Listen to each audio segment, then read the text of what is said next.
Hi, good afternoon. My name is Jason Cortez, and I'm an artist, educator, and writer from Los Angeles, California.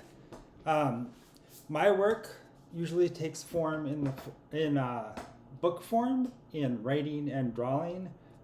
This is something called the Diary Project, which I've done um, recording what I've seen and heard in the last year in Los Angeles during the pandemic. I also do a lot with arts education and K through 12 education and teaching kids as a community arts educator and teaching artist. For about a year before the pandemic started last March, I was doing something one Saturday every month where I would do comics workshops at Leo Politi Elementary School in Los Angeles, California, that were free and open to families who would drop by and use the playground on Saturdays. I'm doing this as a thank you. I like to thank the Department of Cultural Affairs at the City of Los Angeles for the relief grant.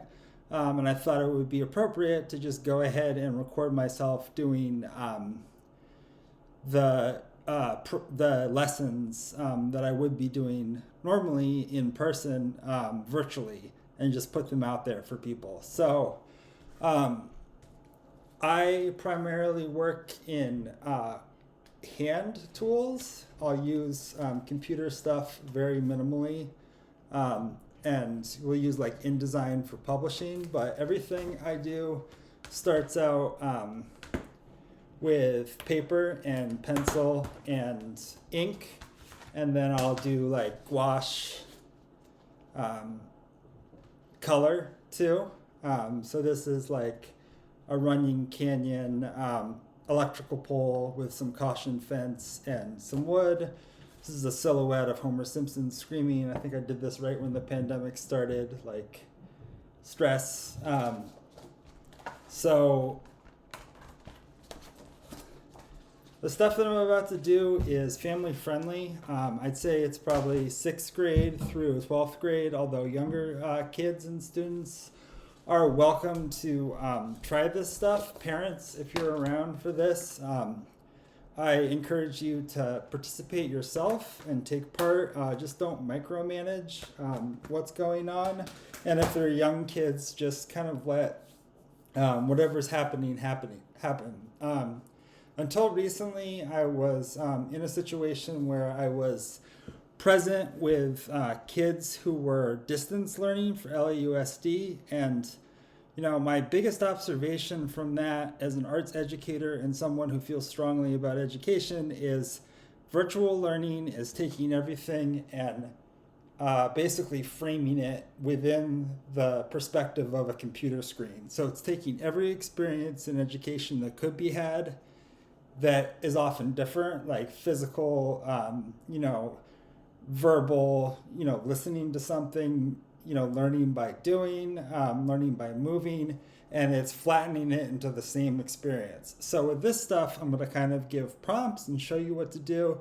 And then I would encourage you to turn off the computer and just go do this stuff completely unplugged, because I think it's really important.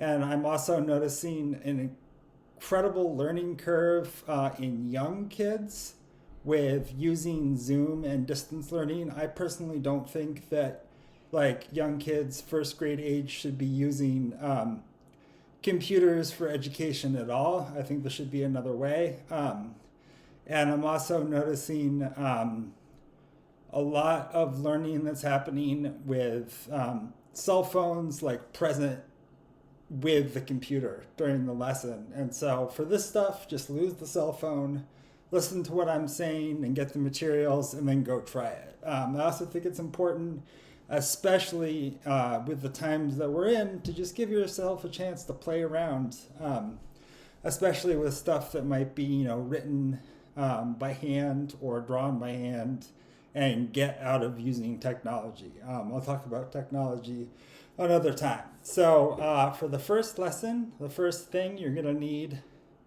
a drawing utensil. This is a Flair pen that you can get at Target. It's a Uniball Flare pen. You can get like a 5-pack for maybe like $3. And I would really recommend it because it's cheap. And then just a composition book.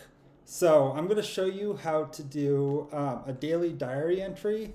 And I basically did this for the last year, and I used it to write a book where I'm showing what I'm seeing, what I heard. I'm doing some creative writing about my day, and then I'm drawing a picture to follow it up. So, seen, heard, creative writing about the day, and a picture to follow it up. So this format is a really good thing to do, and it also helps with processing and boredom, and gives you the option of doing something that's not on a computer. So for this, I would set a timer, or just give yourself a very limited amount of time, and you're gonna number 1, 2, 3, 4, 5, 6, 7, 8, skipping a space, and write scene. So scene in Los Angeles today, it's really cold, so the rain, palm tree, Israeli market in Pico Robinson area, Fairfax, a cat, cars, and Hollywood Forever Cemetery. So really quick, just write down what you've seen. It can be the most ordinary or most extraordinary things. The important thing is to just get in the habit of doing it. And then heard, so something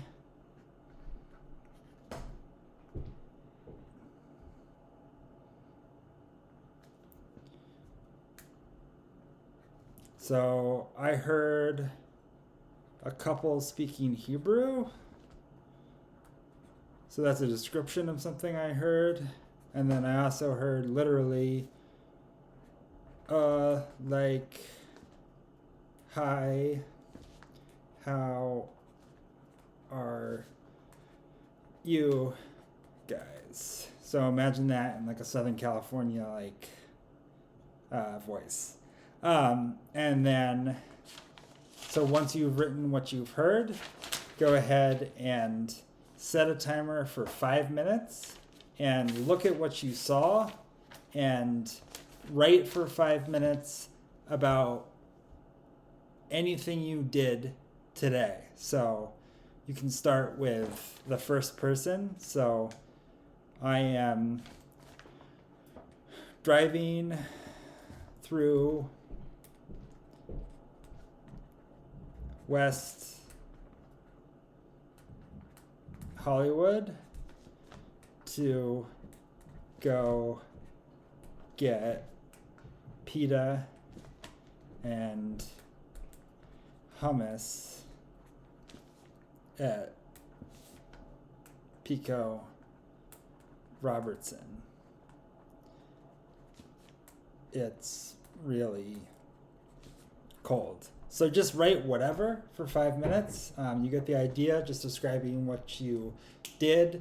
If you don't know what to write, I don't know what to write, or I can't think of anything to write, or tick, tick, tick. That's a writer's trick where you don't ever want to stop the motion of what you're doing. And that's important for creativity and art and stuff, is you never want to stop, making decisions. Like, you want to keep the motion going. So if you get writer's block, instead of just sitting there and thinking about how you don't know what to do, write, I don't know what to do. And eventually you'll be like, I do know what to do. So once you do that, you can open up on another page and you can set a timer for 5 minutes and draw a picture. Or you can get a nicer piece of paper So I use Bristol board a lot, and you can draw, a sister image, an image that goes along with your written images because you're using writing. So this is an image from Hill Eye in Hill Street in Chinatown. Really great colors in LA's Chinatown. I love that area of LA. So it's just something I noticed walking by, going to Yangqiao the other day, and was like, wow, it's a really great building. So this is Bristol board, and I just drew the image, and then I went back in and added color with gouache, and then I added ink. So it's an example. I'll show you a couple more examples, and then we'll move on to the next thing. So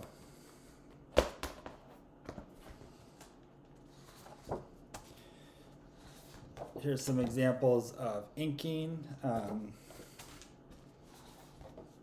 Runyon Canyon inking. More Runyon Canyon. More images from Runyon Canyon inking. This is from Mid-City, Westside Boxing, from my commute at a gallery I used to work at around that area. So just, I'm recording what I see, and I'm writing about what I see, and sometimes I'm inserting my opinion, but especially in the last year, I'm taking more of like the perspective of a journalist, where I'm just saying what's there. And it's a really important thing about the diary I just showed you. And I know it was a little fast and furious, but I would really encourage you, if you start doing this, to create your own format, create your own rules, and don't worry about doing exactly what I said. Just write about what you're seeing, what you're experiencing, what you're feeling, and use both the written word and visual language. So pictures and writing together is really powerful. And someday you may look back on this, and it might be something that's really important. So here's another example from this summer of August 16th, 2020. Scene: quail, bunny, buzzard, blue jay, sunset, the Merman School, Bel Air Presbyterian. August 14th, scene 93 at 8 p.m., overcrowded PCH. So I'm just recording all kinds of stuff. This is a moving truck that was somewhere in Silver Lake that I saw. So yeah, I'm just kind of like recording what I see and writing it down. So now I'm going to show you some ways to make comics. This is great for younger kids. Some of it will be better for maybe like the 11-year-old up age range. So first thing I'm going to show you is how to make a one-page zine. So this is a zine that I drew the pictures at full scale. So I drew each image at 8.5 by 11, and then I reduced it on a printer, and I shrunk it down, and I pasted it in, and now I can take this picture and I can go ahead and photocopy it on my printer, on my photocopier, and I'll get a sheet that comes out and it looks like this. So sheet like that, and then give you another view. You can see that everything's upside down here and right side up here. So the idea behind this is that you go ahead and you fold it, refold it once you've reproduced it, to make a zine that's perfectly paginated, and then you go ahead and give this to someone. Or, because we're in a pandemic, you can go ahead and make the PDF file and email it to your friends, and they can go ahead and send it out. So I refolded it and I have 8 cells now. And then what I could do is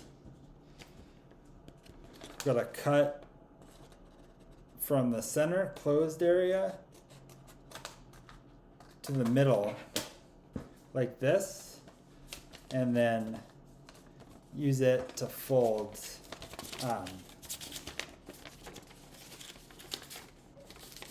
refold the zine.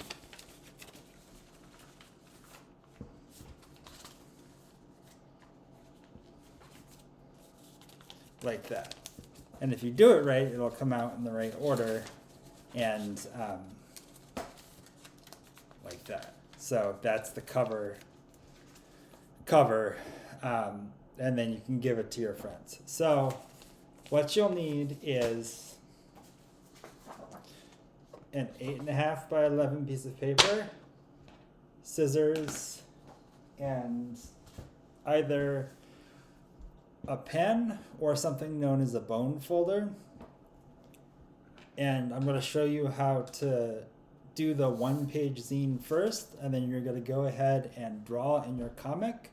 And then if your parents have a photocopier, ask them to make a copy, and then you can recut and fold it to have a reproduced zine.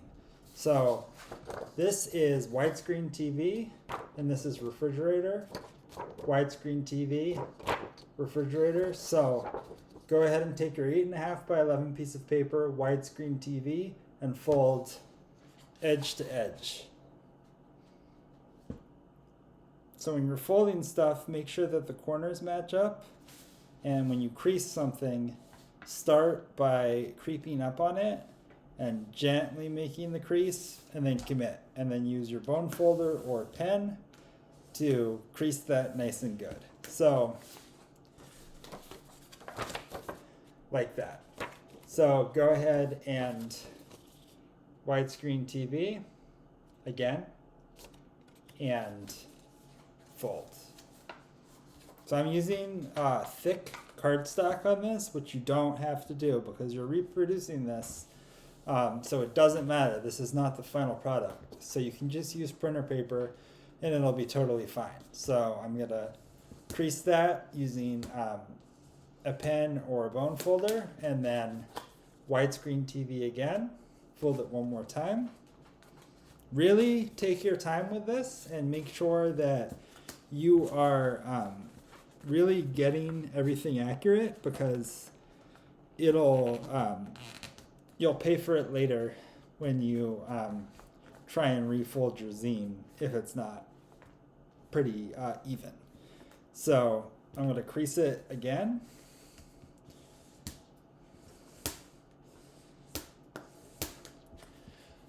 And then open it up. We have 8 cells. So now what I'm going to do, especially because I have cardstock, is I'm going to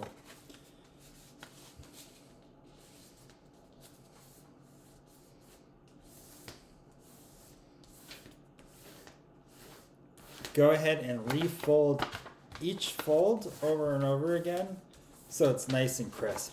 So just go back over and make sure everything is folded at least 2 times. You fold it back and forth, increase it, back and forth, increase it.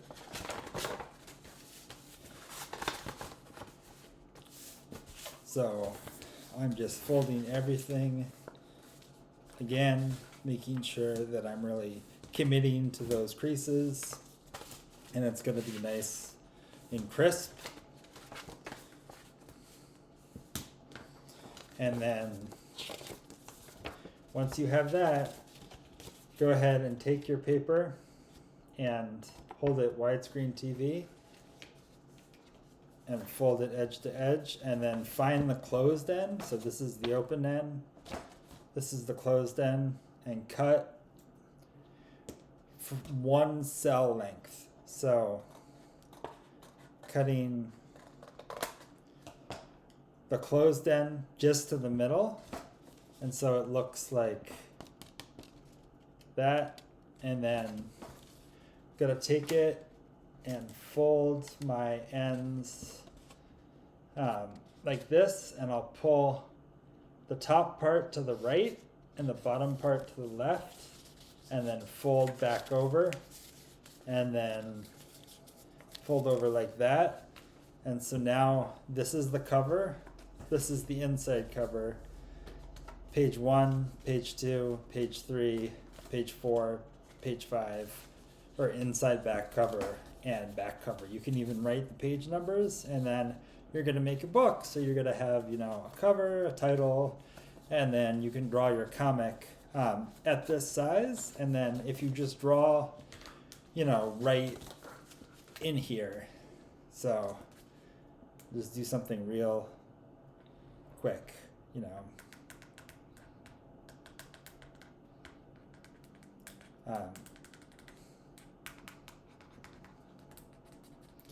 so like an abstract image of a palm tree, and write by, and then write your name, and then you can draw your story.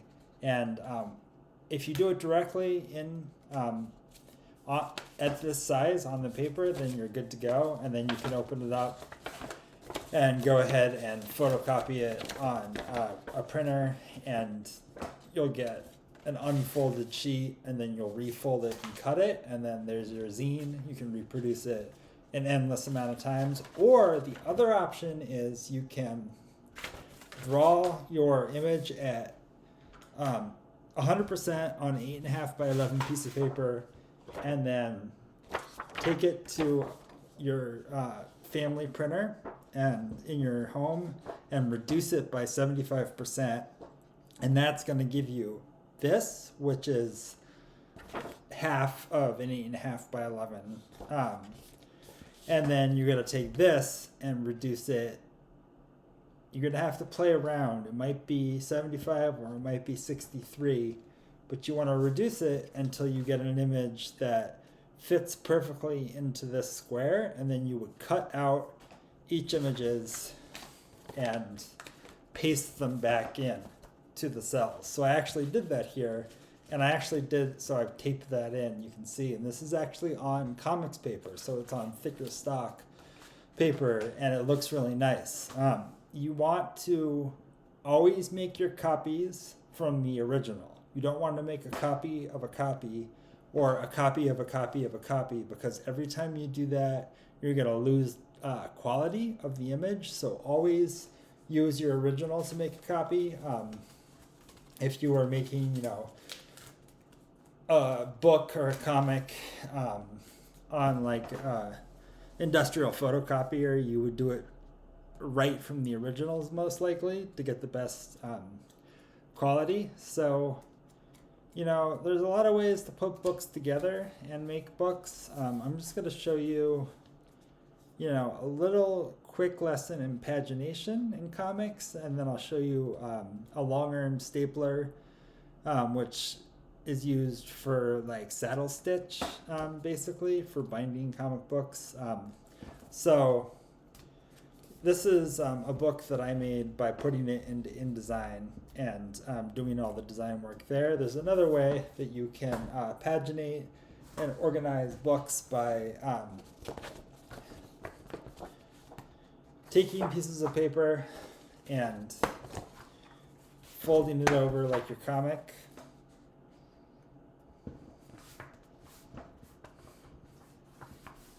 So there I have a book, and if I wanted to reproduce this, what I would do is I would just take my drawings and I would shrink it on a home printer 75% to get this size, which is perfect.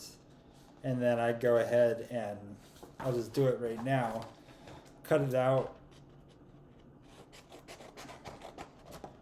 I would probably, if I were doing this, I'd be like a little more particular, and I'd use like a straight edge and a blade, but that looks pretty good. Cut it out and paste my image on here. And so You do that for every single image in the order it actually is in the book form. So the front cover goes here, the inside cover goes here, page 1 goes here, page 2, so that's in the right order.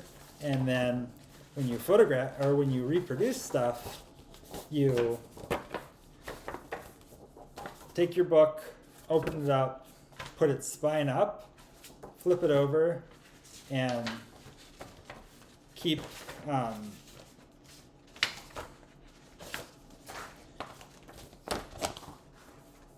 your comic over here, and then you'd have your printer, your scanner over here, and you do two-sided to two-sided as an option. So you'd select two-sided printing to two-sided printing, and just think about like hand motions. So I'm going to start from here, and I'm going to flip onto the printer, and I'm doing two-sided to two-sided. So I'm going to hit, copy, and it's going to capture the first side that's down, and then I'm going to flip back 90 degrees, and this will be the other side, and so it's going to perfectly print what was here, what was here, what was here, and what was here. The really tricky part about this is that now you're going to do that again for another, this is called a sheet. So every sheet has 4 pages. So 1, 2, 3, 4. So I'm going to do that. I'm going to scan it. And then there's going to be 4 pages on here. But the pagination part, like this is a page 1, this is page 2. So it doesn't go 1, 2, 3, 4. It actually goes 1, 2, 3, 4, 5, 6, back page. So that's something I'll get into more later, but if you wanted to make your own book, comic book size, or this is like half zine size actually, you would go ahead and fold paper and draw it in the order you wanted to draw it in, and then break it up and copy double-sided, but keep everything in order, and it'll come out perfectly. So one more thing I'll show you is if you want to just straight up draw something and not worry about reproducing it, this is a long arm stapler. So you can get this at Target. It's like about $35, and what it does is it allows you to set a stop and go deep into the spine of the book, so you can bind it without having to staple it like this. And if you don't have this stapler, you can just like staple the edges like this, or you can also look at Daiso, ask your parents or whoever to look at Daiso if you're in Southern California, and look for any type of manga stapler that rotates the direction. So now I have, a perfectly stapled book, and I can just go ahead and draw my comic on there. So that's a couple of different ways. I know it's fast and furious. That's what I would have been doing as a community arts education programming that was offered free at Leo Politi Elementary School. Thank you so much to the Department of Cultural Affairs in the City of Los Angeles for the support, and more to come. Have a great day.